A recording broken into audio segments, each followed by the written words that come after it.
to build a strong and better nation. I say that is the main foundation. So come let us work hand in hand, because this is our land. Come my brother, come my sister, and let us build a nation together. Oh, yeah, yeah.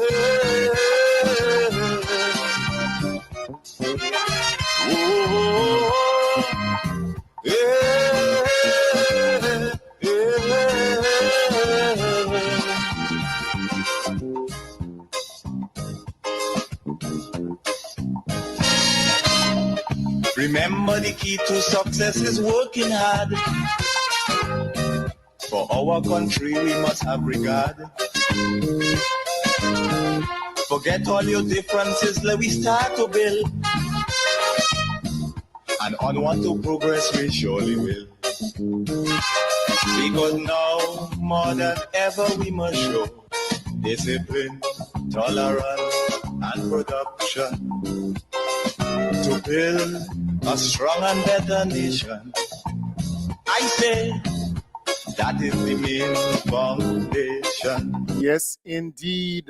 Now is the time for us to pull together and build Grenada, Carriacou, and PT Martinique. This place belongs to all of us, and we must work diligently. We must work smartly. We must work hard to make sure that we cause the next generation to be way better off than we at this point in our nation's history. We are about to celebrate 50 years of independence. This is big, half of a century. And we must understand that we have a lot to achieve as a nation. But when you are coming to the table, come genuinely.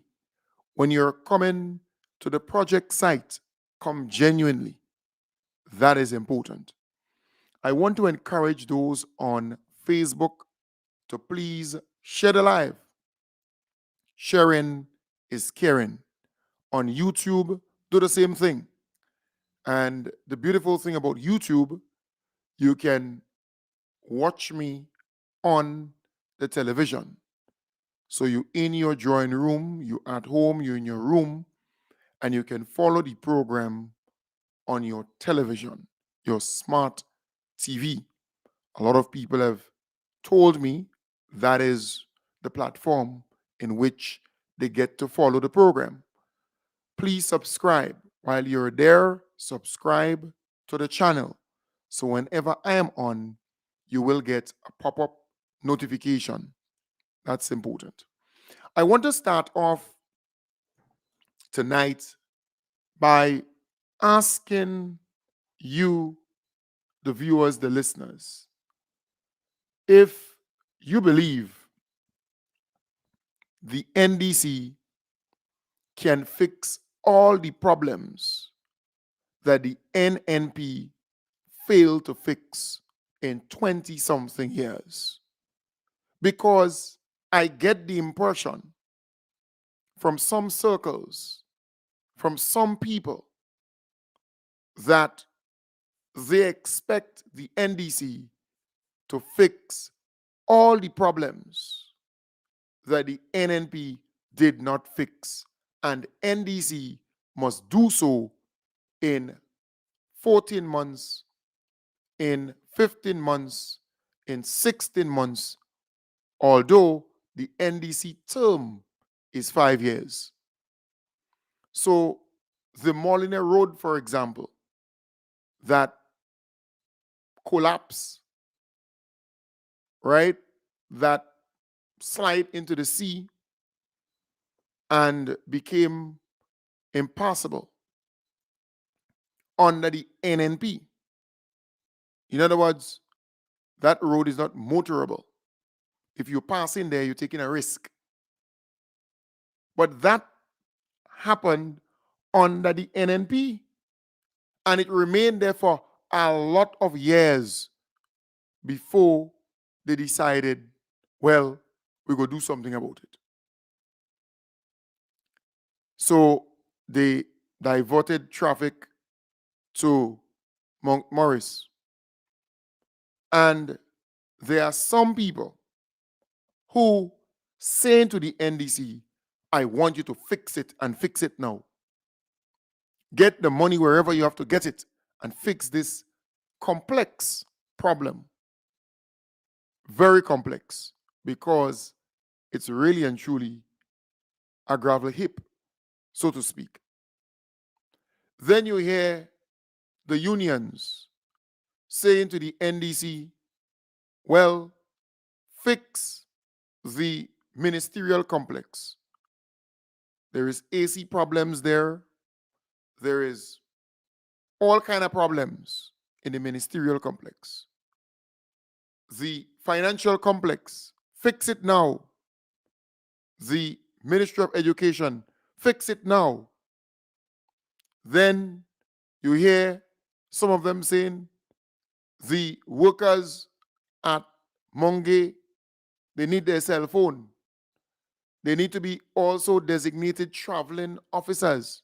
After all these years, they were not made traveling officers. After all these years, they did not get cell phone.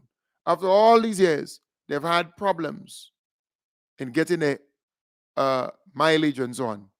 But all of a sudden, NDC has to fix it and fix it now. That is what you're getting from some people here. Some people believe that the NDC will work magic and find money somewhere to do all what the NNP did not do. That is exactly what they're actually implying and the sense they're given. The regularization is taking place. You hear the union saying, well, workers are more concerned about the pensionable years. Well, you were in the service on contract, you are in the service temporary. The government is trying to make the thing right for you, and they have indicated that they would try their utmost to make it retroactive. That's a good gesture. The NNP was in power, and they refused to regularize you. And I get a sense that the regularization will empower the unions, because under the NNP, there was union busting, where most of the workers who were coming in were placed on contract, right?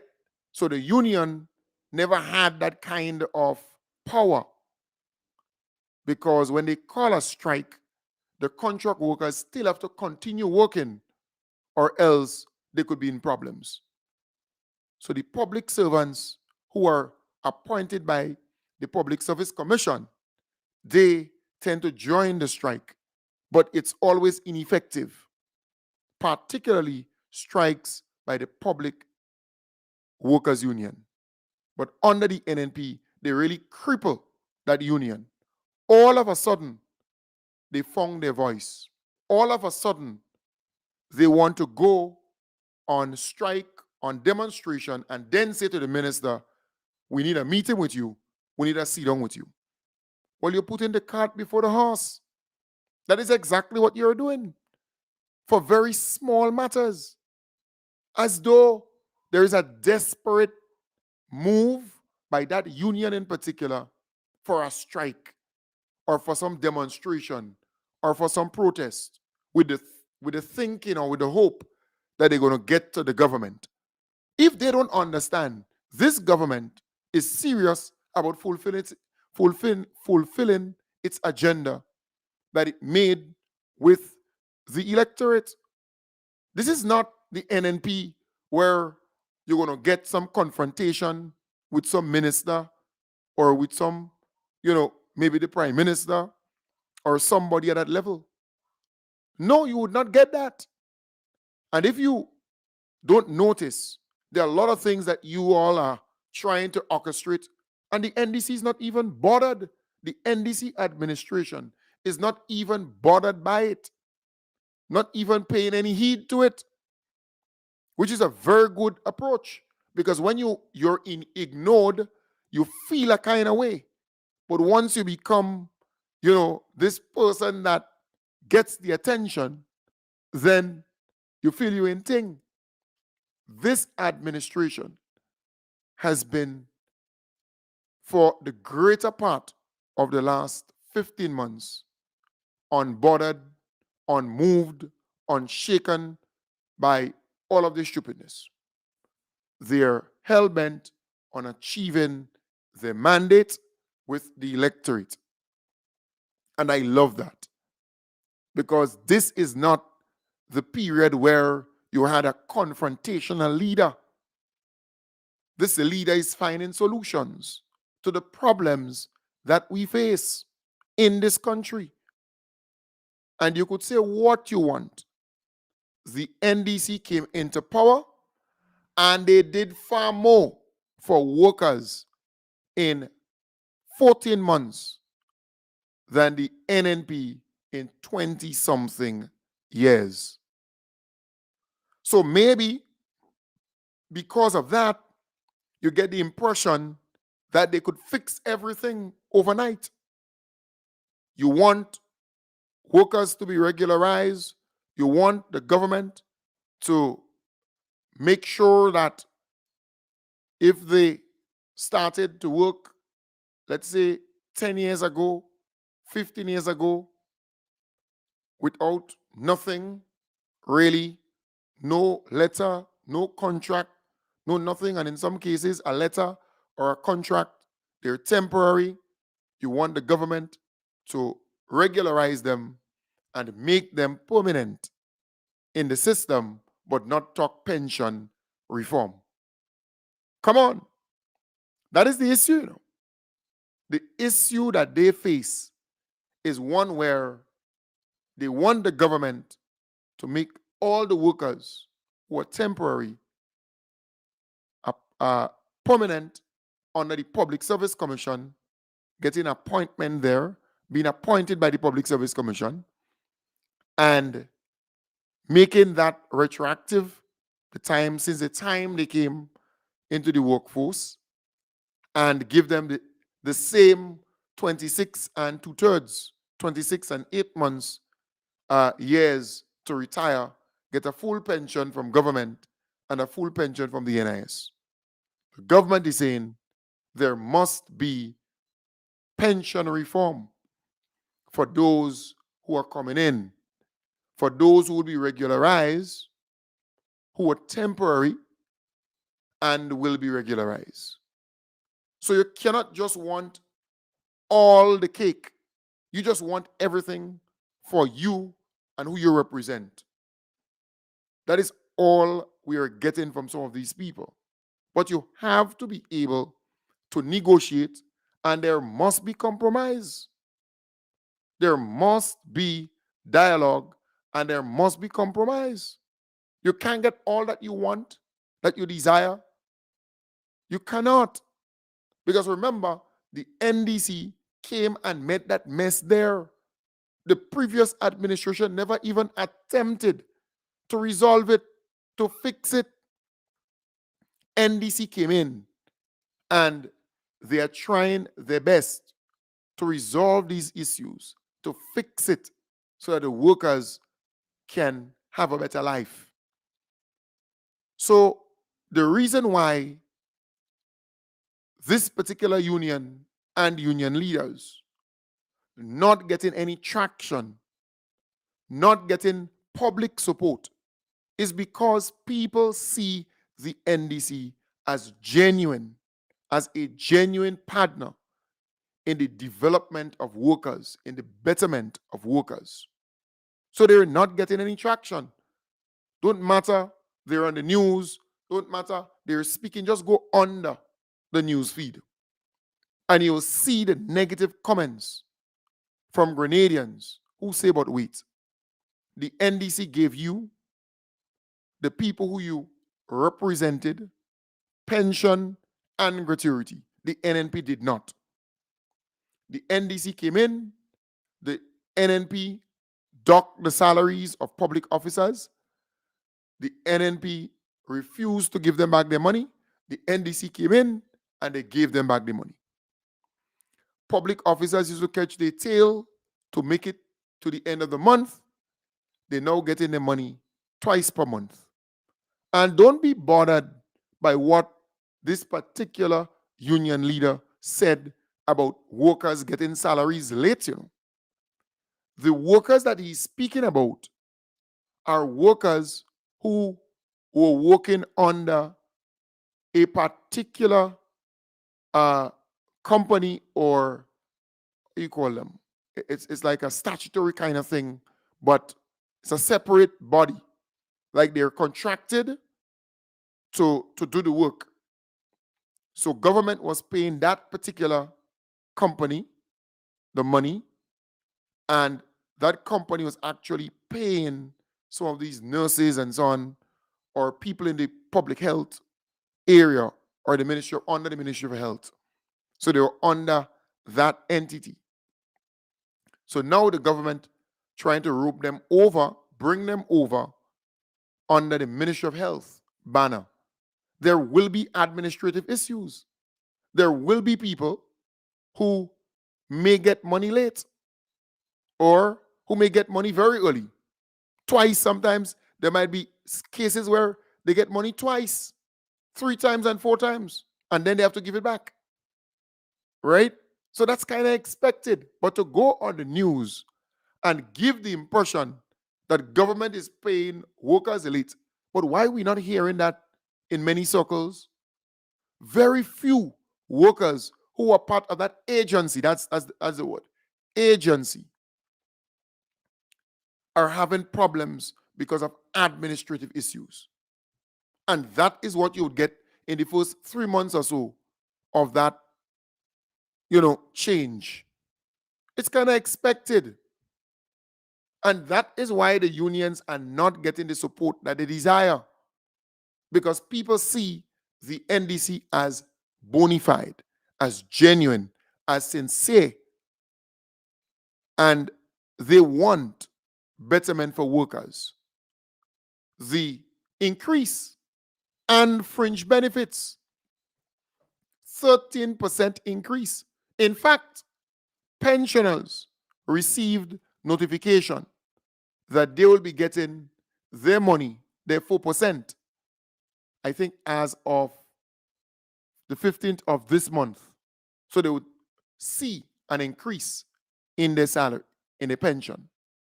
All right? So the government is at work. The government is at work.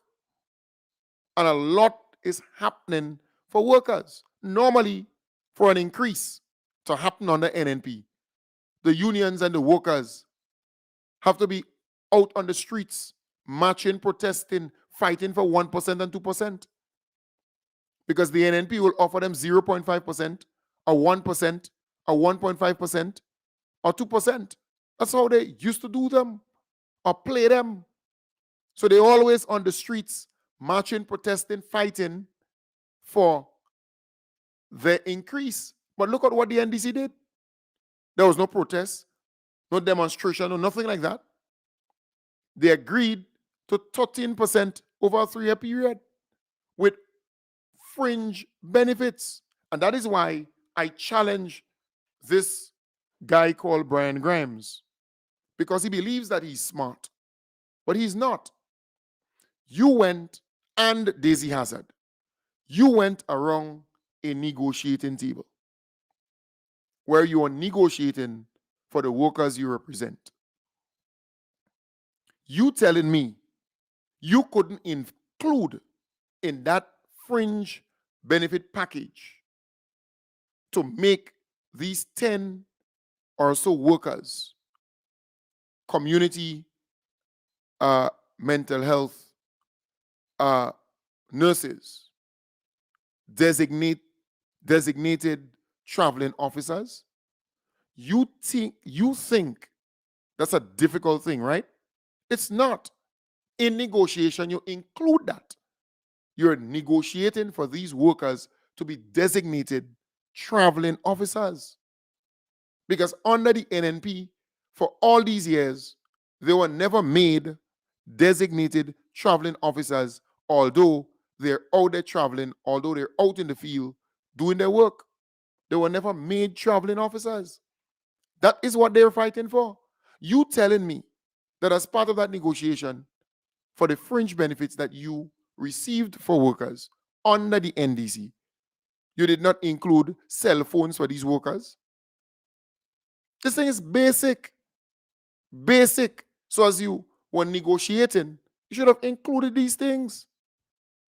So right now, you're out in the media or on TV, we're hearing you on radio and so on, making a big fuss. But you had the opportunity to negotiate in good faith for these workers. And had you done that, it could have been included as a fringe benefit package. Come on, you refuse. So after the negotiation, after you get for all the other workers, you now decide, well, let me fight for these 10 workers. And they rightly deserve what they're asking for. Don't get me wrong. They rightly deserve what they are asking for. I mean, these things were on the table for years. The NNP did not fix these problems. So all these problems now piling up on the NDC table, and they want NDC to fix it now. We want you to fix it now, one time. So what didn't get done in 23 years, they wanted to get done in 14 and 15 months. That's exactly what they're doing. But these things are not happening in isolation. Let me say to you again, these things are not happening in isolation. Well orchestrated, well planned out, because they find the NDC is going too smoothly. They find the NDC is achieving too much within a short space of time for the Grenadian people. That is what they find. So they now want to stir anarchy, chaos, confrontation, bacchanal, industrial unrest. That's what they want. Well orchestrated. They could sit and negotiate all these things before going to picket or demonstrate. But you're going and demonstrate, you're going and picket for very small things, and then you're saying you want to meet with the minister, and the minister must meet with you. Will you ever hear that? You're putting the horse before the cart, right? Or the cart before the horse, sorry. Correction. You're putting the cart before the horse. You have a problem. So you're demanding now that the Minister of Health meet with you and the unions. But that is what you should have done in the first case. You did not. You take these 10 workers and you put them out there to demonstrate for very simple things. You have in power a friendly government. That's what you have, a friendly government in power who cares about workers and who are willing to sit and dialogue with you and listen and do certain things to improve the lives of workers. It's not NNP in power, you know. When NNP was in power, it used to be confrontation, it used to be bacchanal, it used to be tense. But now you realize things are all peaceful, things are all mellow, tranquil, people are happy, things are happening. So you want to come now with the hope of creating doubts, with the hope of spoiling our peace and tranquility. You're not getting the support from the public. So there is a level of frustration. You're not getting that. But I am simply saying, folks, this is well orchestrated. well orchestrated. Look at all the things that this government did for the workers of this country. Look at the amount of things that public officers are enjoying today thanks to the NDC administration. But yet for all, some of these union leaders believe that it's not enough. They want NDC and they want the government to be on its knees, take all and give them. That is what they want. That is why they were treated that way by the NNP. Don't fool yourself. It was because of some of these union leaders. A lot of workers suffer under the NNP. Yeah. And there's a particular one who used to work on the port. Yeah, on the port. And the NNP dump him somewhere in some corner in the stadium. Yeah. So he knows fully well how the NNP treated workers because he personally experienced it. But they tend to forget over time and they're easily tricked. They're easily fooled. I mean, they can buy them so easily that, they would make this guy who lay down in front of the Bureau's truck and protest and so on against the oppressor. Then tutus, you see him with a colonial wig on his head because he had a price. But they will make this guy look good based on how they're functioning. They forget the kind of treatment they got under the NNP. And the same woman who speaks as though she ate a dictionary as part of that particular union, she also experienced serious victimization under the NNP. So they know too well how it feels under the NNP and the kind of maltreatment they received. So don't fool yourself. They know. But they play and they forget. But they find Grenada is too peaceful. They find things are just going smoothly. They just find it too nice. They like bacchanal, they like confrontation. That is what they want. They want that kind of tebe. They're accustomed to a divisive, confrontational environment. And many a times, they don't get much for workers because all that the NDC did for workers were really and truly, well, the majority of things they did for the workers were things that they promised during the campaign to do for workers. It was not because the unions negotiated or fight for these things. No, the NDC did so on their own accord. And that, again, should be noted and recognized in a big way. They were not forced to do it. They were not persuaded by anyone to do it. They made that promise with the workers during the election, and they're fulfilling every single one of them. You may not like how they're doing everything, but at least they're living up to the promises that they made to the electorate. They did not lie to the electorate. They said they're going to do X, and they're doing it. They said they're going to do Y, and they're doing it. So I'm saying what you're seeing now is well orchestrated because the NNP, they come in and they're doing press conference, they're doing all kind of TTV, and so they get in blows. People not studying them. People not studying them. People not interested in them, period. Then these unions, some of them out there making a fool of themselves, and the public is not in support of what they're doing.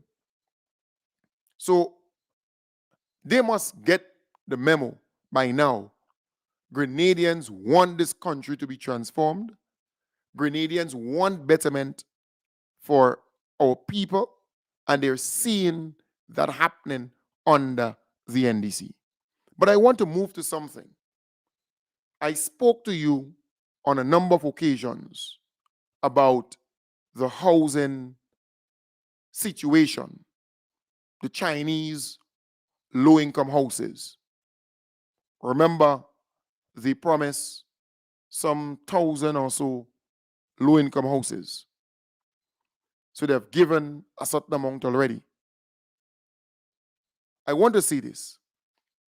We discovered that the people who the NNP gave those houses to or apartments to in Montrush, Soubise, and Frequenty during their time in power, the NNP administration I'm referring to, we found out that most of the people who are occupying and still occupying those apartments, they were actually leasing it.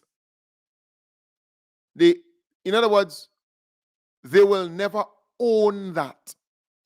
They will never get ownership of that property. We found that out, that what the NNP did to these people were actually say to them, you're paying a lease of $200 per month, a lease of $300 per month, and when you die, your family cannot own the property because it was leased to you by the housing authority. So while you hear the NNP surrogates and pundits speaking on this issue, they must know that the people who were given the apartments under the NNP administration, the arrangement they had with housing authority was a lease arrangement. That even if they pay for years, they will not get title to the property because they lease it to them. That is what happened. Some, of course, got a figure to their apartment. There are some who got a figure to it, where they tell them, if you pay that $40,000, if you pay that $49,000, then the property will be yours. But the confusion there is, you have people at those housing schemes who were given a separate arrangement where they were actually leasing the property and have to pay a simple rent of $200 or $250 every month, but they will never own that property. But I make this point to say, we hear the NNP over and over again saying that they love the poor and the vulnerable. But that's the same people who occupy those apartments that the NNP gave or distributed during their time, and they were given a lease. So they would never own that property in their lifetime. And when they die, the property will revert to the housing authority because they're the legal or lawful owners. That is what I understand today. When I investigated and I saw supportive documents, I can say to you safely that there are people who are occupying these houses at Frequente, at Soubise, at Dabo Montrush. They are on a lease agreement with the housing authority. They will never own that property. They will never have ownership of the apartments. But the folks right now that the NDC is given the new apartments too. They will own the property. They will have equity. They will be able to say, this property cost $140,000. I paid $55,000 by taking a loan from the bank and paying housing authority. This property belongs to me, and I am now paying the bank the same money that the folks who are on lease at the other housing schemes are paying every month to housing authority. So it's a way better opportunity for our people to own something, to have ownership of. And that is what makes this thing wonderful. So while the NNP supporters are talking all kind of rubbish, they're not telling you that under the NNP, apartments were distributed and some occupants were given a lease. It's like you're renting. It's not yours. You're renting it. Every month, you're required to pay $250 or $300 to housing authority. And you will live there until you die, and your family will not own the property because it is vested in housing authority. That is what the NNP did to these people. That is exactly what the NNP did to these poor and vulnerable people, the NNP administration. They make you believe that they care so much about you, but they don't. And it is abundantly clear that they don't care about the poor and vulnerable. So every time they open their mouth nowadays, is about the poor and the vulnerable, the poor and the vulnerable. But here it is. I break it down for you this morning. There are some people who got a letter from the NNP administration / housing authority during the NNP reign in power to occupy the apartment or apartments. That letter states that they have to pay the housing authority $35,000, $45,000, and they would get ownership of the apartments. That's some. So some on lease, some they told you have to pay, and it will be yours. But here it is. They call them the poor and the vulnerable. How would a poor person be able to find $35,000 or $45,000 to pay for an apartment at the housing scheme? The poor and the vulnerable collects from government through the poor relief assistance $300 per month, making it a total of $3,600 per year. And in a year, you have 365 days. If you divide that $3,600 by 365, then it will bring you to how much you actually getting for a day. How many times that 365 could go into that 3,600. So you divide, and you would actually get under $10 per day. The poor and the vulnerable actually collects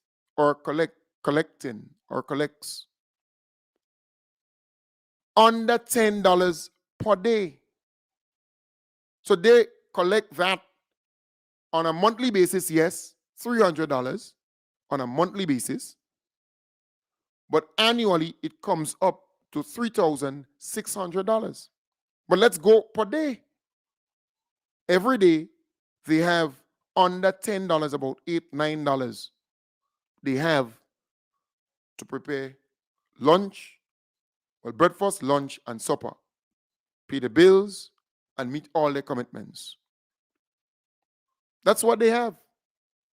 So how do you expect these people to find the 30-something thousand dollars or the 40-something thousand dollars to pay for the apartments that you, the NNP, gave them? You sentence them to poverty for life. That is exactly what the NNP did. They sentenced these people to poverty for life. They would never be able to pay. And the NNP says they love the poor and the vulnerable. How you could love the poor and vulnerable? You put them in these houses or apartments, and they more or less renting the apartments because they're on a lease agreement. Some of them, a lease, it's like a rent, where they have to pay $200 every month. And when the mother or father dies, housing authority could tell you, go outside for you. Simple. So someone did the math.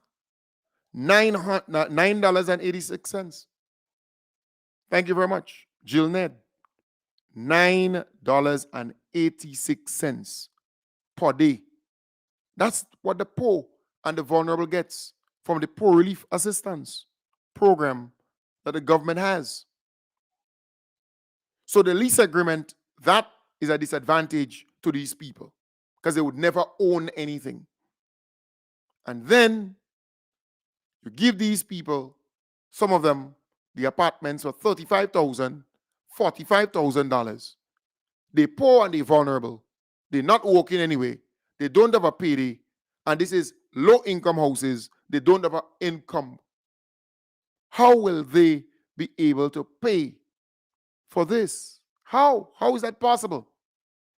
And then you turn around and say you love the poor and the vulnerable, and you love them so much that you're willing to do anything for them. But let's look at it. What has the NNP administration done for poor people in this country? You hear them talk about the 150 that was removed from the poor relief assistance. But here it is. The NNP never budgeted money for that 150 that they added as COVID-19 relief. Remember, they were giving relief on different fronts, monies that came in from outside to help our people. They never budgeted for that 150. So they added 150 and they were just taking that money from government coffers, but they never budgeted, allocated money for that purpose. So if they love the poor and the vulnerable so much, why didn't they budget for that additional 150? Why? It was a political gimmick used to get votes, in my belief, just close to the general election. And we saw a similar thing with the bathroom and toilet program that they had just before the election to give their friends a $10,000, a $20,000 in their pocket because it was close to the election and they were handing out these small contracts to certain people to build bathrooms and toilets, indoor bathrooms and toilets for some people. And they were not even doing the work properly. They were not doing it with class and love, just to make a money, make a kill, as many as they can do to collect the money. But look, the NDC today has the wash program. Look at the toilets. Look at the facilities. Just look at it. You'll be moved by it. Look at the houses. Let's go back to the houses. The NDC visited the housing schemes and they say, nah, boy, our people cannot go in that apartment and live on day one without closets, without cupboards, without counters, without certain things in there to make living possible. What NDC did? They spent a whole pile of money to bring the facilities up to mark. Then you have the jump program, where houses without internet will get internet and only have to pay $20. And they will get a device, a laptop, a computer with that internet connection. And also they will be trained to use the device. The NDC is actually doing that. They've partnered with Flow. And that is what I'm saying to you. When NNP speaks about they love the poor and the vulnerable, you need to ask them to put on the table evidence that you have actually, do something for the poor and the vulnerable. And a friend said, if you are saying that we have a lot of poor people in this country, then you, the NNP, must take full responsibility. You should accept the blame for not doing enough to get these people out of poverty. It's like a teacher going to some session and she sees 3 past students, right? And she says, well, that student didn't learn nothing in school. That student did not perform well in school. And the teacher thinks that she's actually looking good. But the teacher should be ashamed because these students were in your care. And the mere fact that they did not learn anything or become something or acquired certain qualification and so on is because you did not do your job well. Same thing with the NNP. You were in power for 20-something years, and you keep saying over and over, the poor and the vulnerable, and we have a lot of poor people in Grenada, poor people, poor people. You did not do enough to take our people out of poverty. Yes, you enrich yourself. You're a millionaire here and a millionaire there and so on. Your family is taken care of and everything nice. But when it boils down to reality and one becomes critical in their thinking, they will put the blame squarely at your feet. You were there for 20-something years, long enough to at least take out half of the people who you consider to be poor and vulnerable now out of poverty and out of vulnerability. But you did not. You left them in that risky situation and you prey on their vulnerability.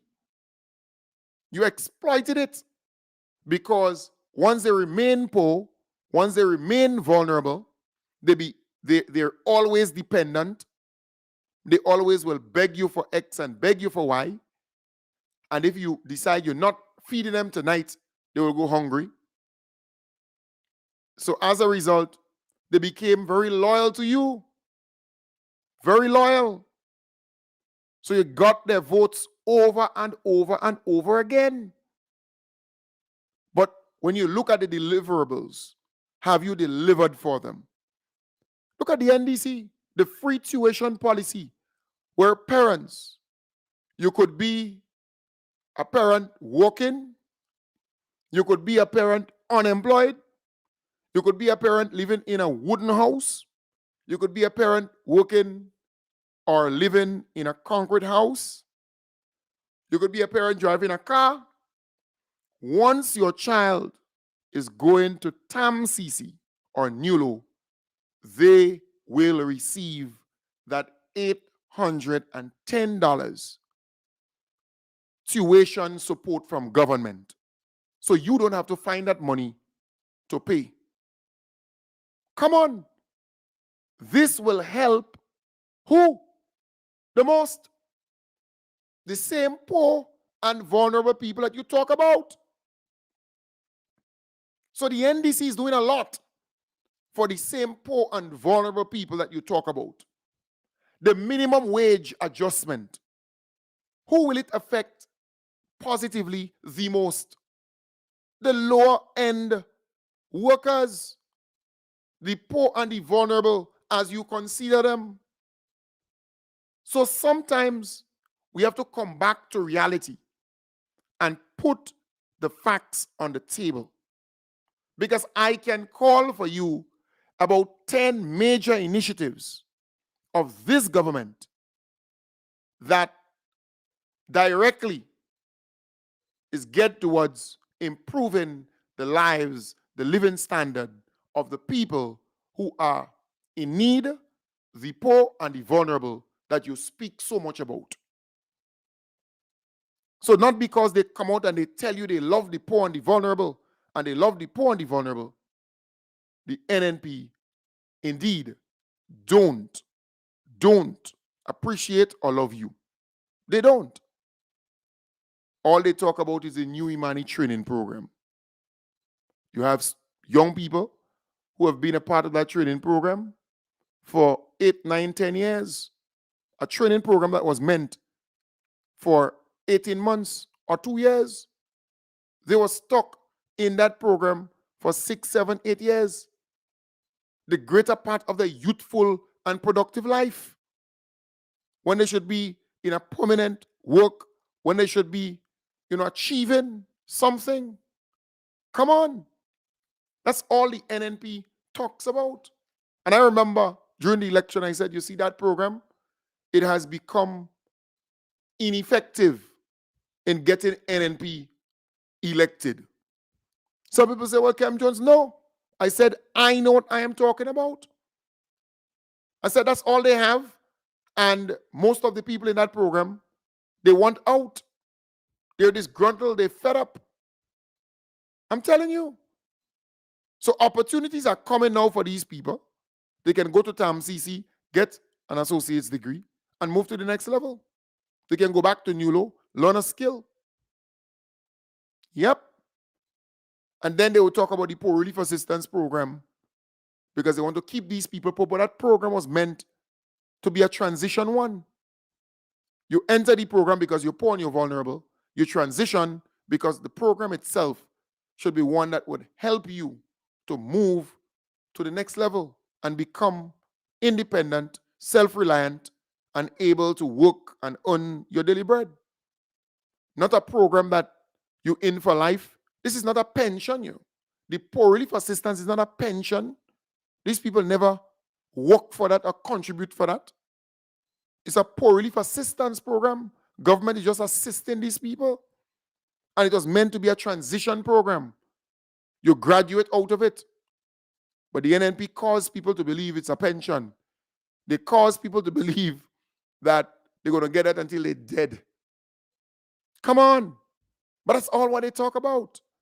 Let's talk about good stuff, positive stuff that would get our people out of poverty. They're going to improve their lives and living standard and their children and children. Because, let's face it, there are a lot of families who are stuck, and not just the mother or the father, but the grandmother got stuck under the NNP poor and vulnerable industry, because the NNP created that industry, the poor and the vulnerable, and they confine, in my belief, a lot of people to that industry. They became slaves to that industry. So the grandmother, then the children of that grandmother, then the children of the mother or father, sisters, brothers there, and then and you just go on and on and on. They get stuck, and there's no way they're going to get out of it unless they liberate themselves mentally, unless they face the fact that the NNP don't like them, and here is a government who's working towards getting them out of poverty. Like if you go to a counselor, for example, you must first accept you have a problem and you need help. That's the first thing. You have to accept that you have a problem and you need help. When you explain that problem, the counselor would say, I can imagine. The counselor would not say, I know, because that could land the counselor in problem. I can imagine. And then you take it from there. It's a similar thing. You're stuck in the poor and vulnerable industry that the NNP created to keep you poor and keep you vulnerable. You have to accept the fact that that is what they've done to you. And you want help, and you must put out yourself for help too, Because there are opportunities, there are things that are happening for our people. I know you have been trained to get already done. to sit down there and wait for it to come to you. But you have to empower yourself to move to that next level. And this is a wake-up call for all of you. What the NNP did with the housing situation at Dabo, at Frequente, at Sobeys is one designed to keep you poor, to trap you. It's like a death trap. They know you're poor and you're vulnerable, and you will not be able to repay the $30-something thousand, the $40-something thousand, and make it even worse. You entered into a lease agreement with Housing Authority. So when you finish paying that $200 and something over and over and over, you still don't have ownership of the apartments. Well, for those who they put on the lease agreement, but those who they gave the letters saying that you have to pay $35,000, you have to pay $40,000, and then you're going to get ownership at the end. But you're poor, you're vulnerable, you don't have an income. They know you will not be able to pay for it. They know that you're stuck for life. The NNP. So that was not by accident. That was not by guess. It was designed to keep you poor and to keep you vulnerable. That is why up to now, all they talk about is poor and vulnerable, poor and vulnerable, poor and vulnerable. But I am saying there is hope.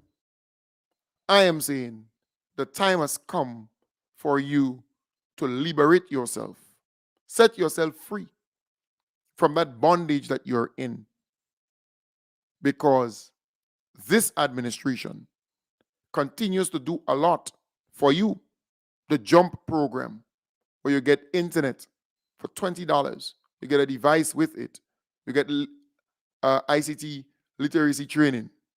The WASH program, where you get a proper bathroom and toilet facility indoors. Come on. Come on, people.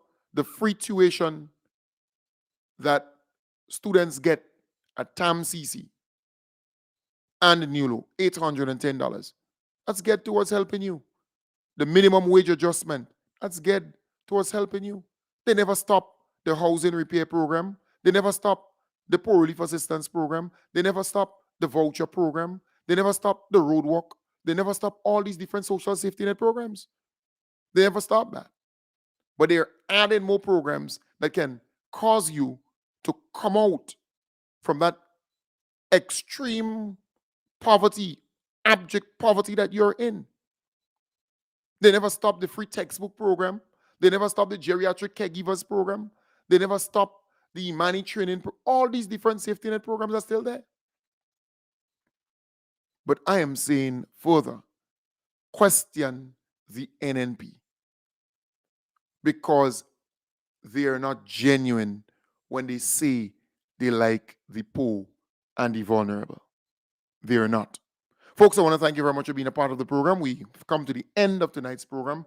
I had 1 or 2 adverts and, to promote for the NDC and a couple of other organizations, but I'll do that tomorrow, God's willing. These things should come first in terms of conversation and information, and that is what I have prioritized tonight.